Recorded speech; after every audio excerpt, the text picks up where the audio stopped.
Hey guys, welcome back to another video. Appreciate you tuning in. This is probably going to be one of my shorter videos on this channel. Straight to the point. This Reddit comment, when I read it, and it was recently, I read it recently and I screenshotted it, I added it to my Notion database. I probably read it maybe a month or so ago, something like that, I don't know. But this Reddit comment completely changed my understanding of how deliverability actually works and what was happening, why things weren't working out for us with cold email. And it really helped change everything for us for the better. Now, I'm tracking this person on Reddit. If I have the pleasure opportunity to meet this person or just get a consultation with them, I definitely would. It just sounds like they, just reading their comment history, sounds like they know what they're doing, being in the cold email industry myself. So let's go through the comment and then I'll give you my thoughts. So this person said, deliverability isn't determined by manual or automated emails. It's determined by how much you get reported to spam and how often you get replies. If you sent 10,000 automated generic emails and none of them got reported to spam and get a 50% reply rate, your deliverability would still be great.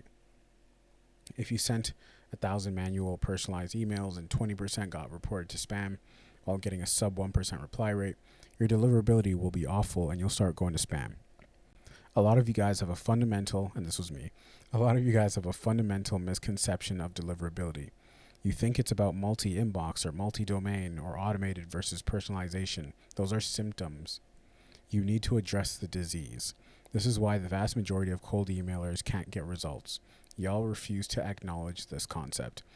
When I read this, I sat on it, meditated on it, and I believe a few days later, I had a consultation with another cold email lead generation agency owner in this space. And the conversation we had aligned with this Reddit comment.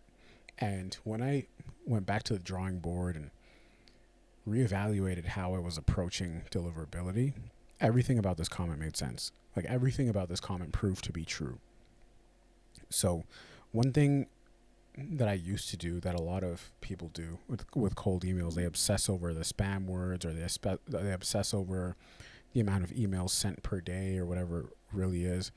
What it fundamentally comes down to is sending good emails. Sending good emails to the right person with a strong offer. What you don't want is to get a ton of people marking you as spam, so don't come across as spam. Like, don't, and there are a ton of different ways to come across as spam. Like, you might write a good email, but it's totally irrelevant to who you're sending it to. Or you just write a bad email that just looks like spam.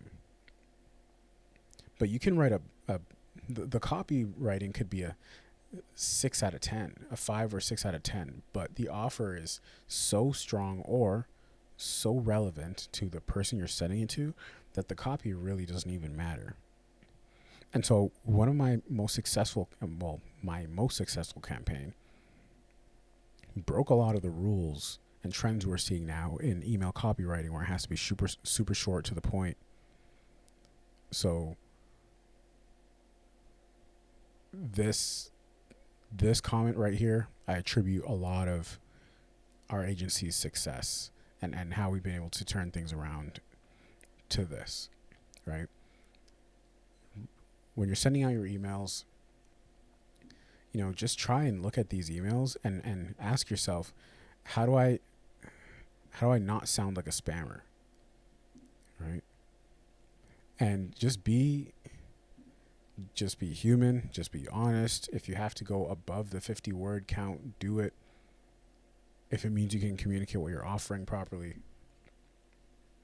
right? But anyway, so I'll wrap the video up there.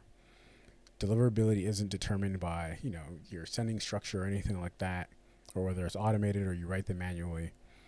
It's about writing good emails and how often you get reported to spam. So anyway, questions or thoughts, leave it in the comments. See you guys in the next video. I'm out. Peace.